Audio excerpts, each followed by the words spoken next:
No coração do Harlem, Frank Lucas constrói um império trazendo heroína direto do sudoeste asiático para as ruas de Nova York. Um esquema ousado e praticamente impossível de parar. Do outro lado, Richie Roberts, um detetive obstinado que não joga pelas regras sujas do sistema, decide enfrentar tudo e todos para derrubar esse império.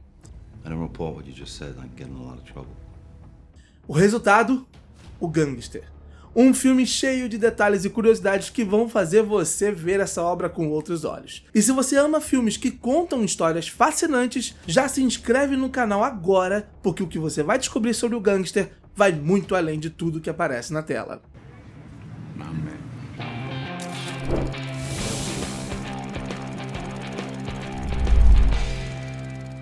A história de O Gangster não nasceu primeiro no cinema. Tudo começou com um artigo publicado na revista New York Magazine, escrito pelo jornalista Mark Jacobson. Foi através desse texto que o mundo começou a conhecer melhor a história do verdadeiro Frank Lucas. O jornalista acabou sendo apresentado ao próprio Lucas pelo escritor Nicholas Pileggi, famoso por trabalhos ligados ao universo do crime. Depois disso, Pileggi incentivou o roteirista Steve Zaillian a transformar o artigo em um roteiro de cinema. Enquanto Zaillian trabalhava nessa adaptação, o produtor Brian Grazer comprou os direitos do projeto e assim começou a longa jornada que eventualmente levaria ao filme que conhecemos hoje. Mas essa jornada foi tudo menos simples. Durante as primeiras fases de desenvolvimento, o filme nem se chamava American Gangster. Na verdade, ele passou por alguns títulos bem diferentes, como True Blue e até The Return of Superfly. Aliás, por um tempo o roteiro era conhecido simplesmente como Superfly. Isso chamou a atenção de um diretor bastante inesperado, David Fincher. Porém, as negociações com o estúdio não avançaram. Fincher e a produção não conseguiram chegar a um acordo sobre o orçamento necessário para realizar o filme. E essa não foi a única turbulência na produção. Em 2004, o projeto parecia finalmente pronto para acontecer com Antoine Fuqua na direção e um elenco de peso. Denzel Washington interpretando Frank Lucas e Benicio del Toro no papel do detetive Richie Roberts. As filmagens estavam prestes a começar quando algo inesperado aconteceu. Apenas um mês antes do início das gravações, a Universal Pictures simplesmente cancelou o filme. O motivo?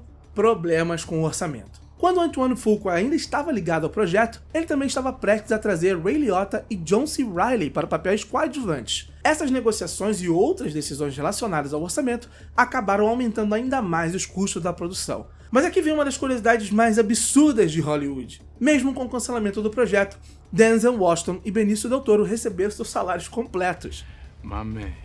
Isso aconteceu porque os contratos deles incluíam uma cláusula chamada Pay or Play, que basicamente garante o pagamento ao ator mesmo que o filme nunca seja feito. Com isso, Denzel Washington recebeu 20 milhões de dólares e Benicio del Toro recebeu 5 milhões de dólares. Tudo isso por um filme que nem chegou a ser filmado naquela época. Mas a história não terminou aí. Algum tempo depois, a Universal decidiu dar uma segunda chance ao projeto. Dessa vez o filme seria dirigido por Ridley Scott, e com a nova direção, Denzel Washington voltou ao papel principal, mas de uma forma surpreendente. Em vez de exigir um grande pagamento antecipado, ele aceitou retornar sem receber um cachê inicial. Ou seja, mesmo depois de tantas idas e vindas, o projeto finalmente saiu do papel. O verdadeiro Frank Lucas disse que ficou empolgado com a produção, mas admitiu que apenas uma pequena parte da história mostrada no filme é realmente verdadeira. Segundo ele, grande parte foi inventada ou alterada para criar mais drama na narrativa. Já Richie Roberts, o policial que investigou Lucas na vida real, também criticou o filme, dizendo que a história acabou retratando Frank Lucas de forma mais nobre do que ele realmente era.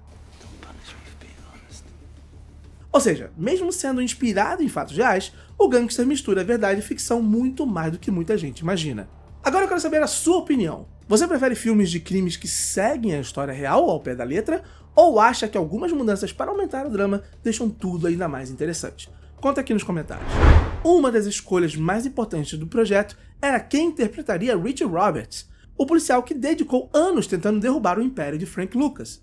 As duas primeiras opções do diretor Ridley Scott e do produtor Brian Grazer foram nomes gigantes de Hollywood: Brad Pitt e Russell Crowe. No fim das contas, quem ficou com o papel, como sabemos, foi Russell Crowe, e ele levou o trabalho extremamente a sério.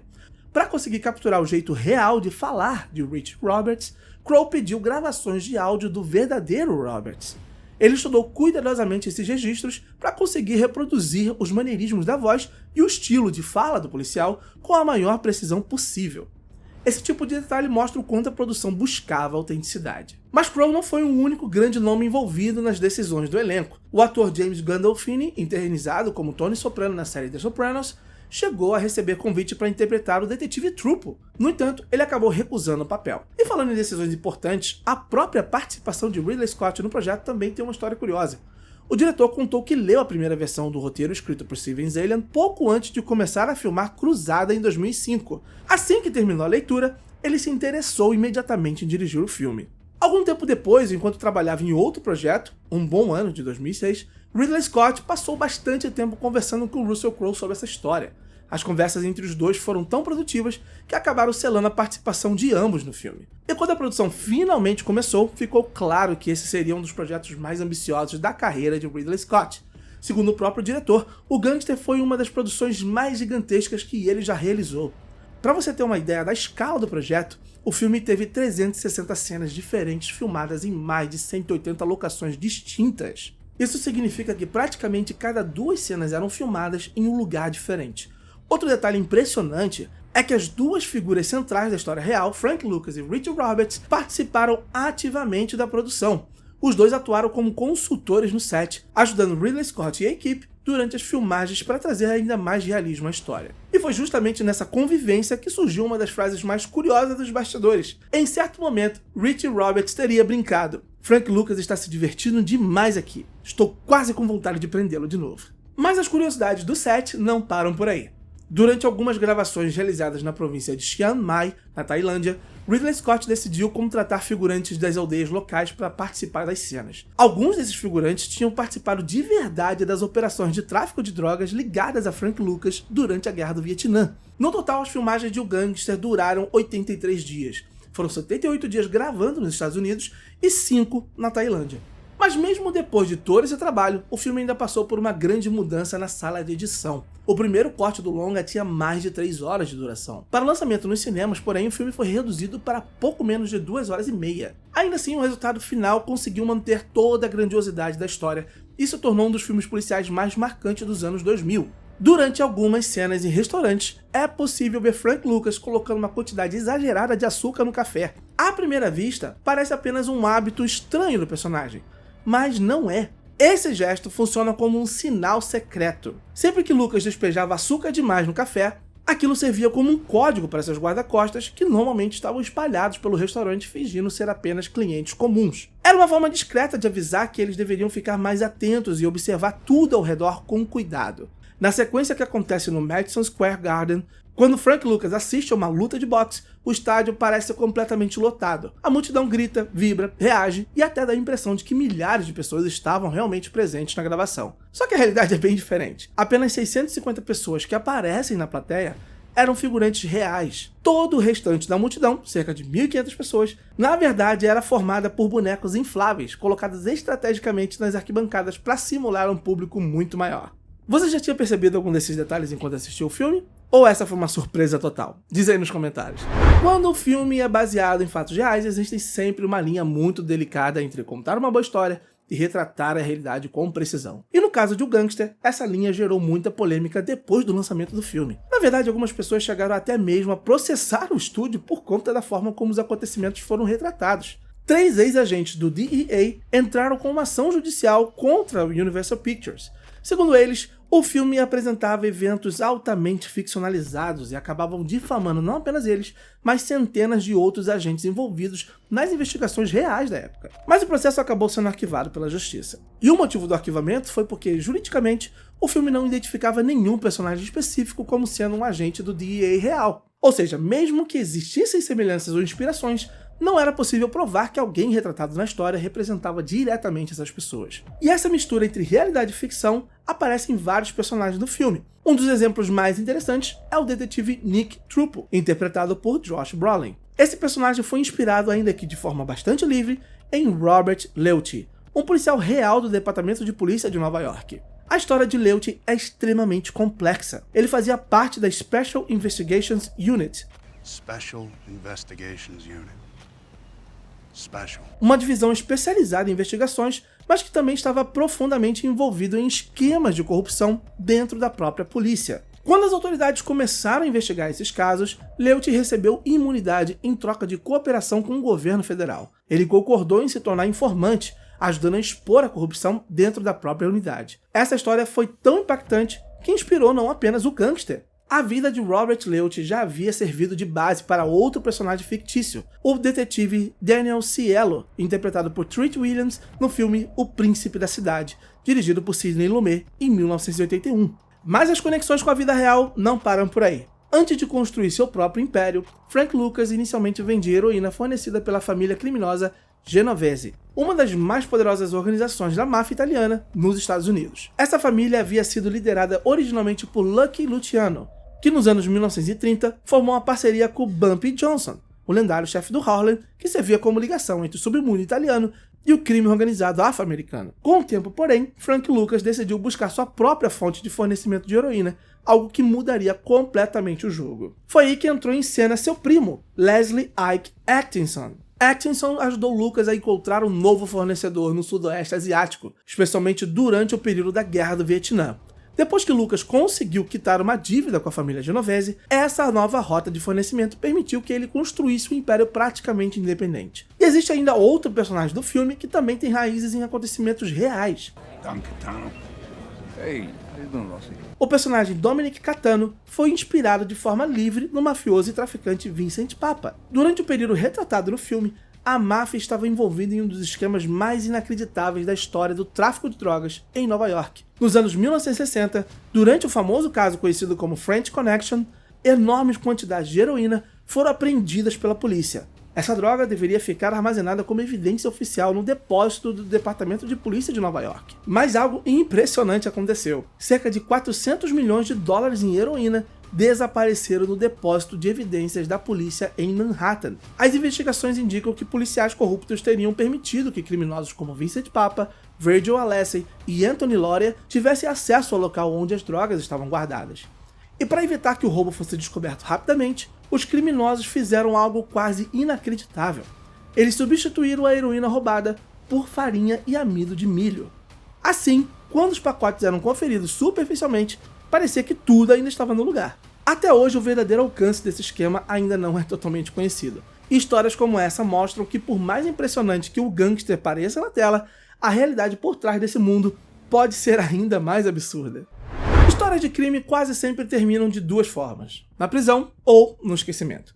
Mas no caso de Frank Lucas, a realidade foi ainda mais complexa do que o filme mostra. E quando você olha para o destino das pessoas envolvidas nessa história, parece que a linha entre poder, queda e consequência é muito mais frágil do que parece. Inclusive, alguns detalhes importantes da história real nem chegaram a aparecer no filme. Um exemplo curioso envolve uma figura ligada diretamente à cultura pop.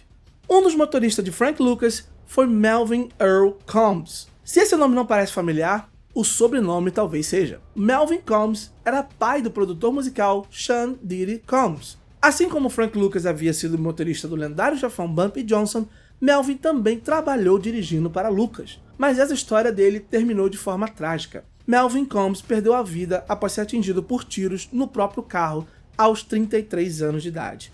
Na época, seu filho Sean tinha apenas 2 anos de idade. Outro ponto em que o filme simplifica bastante a realidade envolve a prisão de Frank Lucas. No epílogo do longa, somos informados de que Lucas foi condenado a 70 anos de prisão, mas acabou sendo libertado após cumprir 15 anos em 1991. Só que a história real é um pouco mais complicada. Inicialmente, Frank Lucas cumpriu 5 anos de prisão e foi libertado em 1981.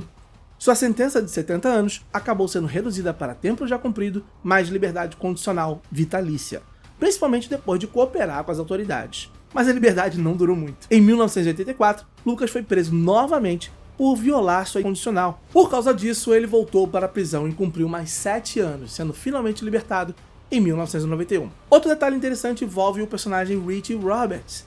No filme, vemos Roberts sendo responsável por convencer Frank Lucas a colaborar com a justiça e se tornar informante.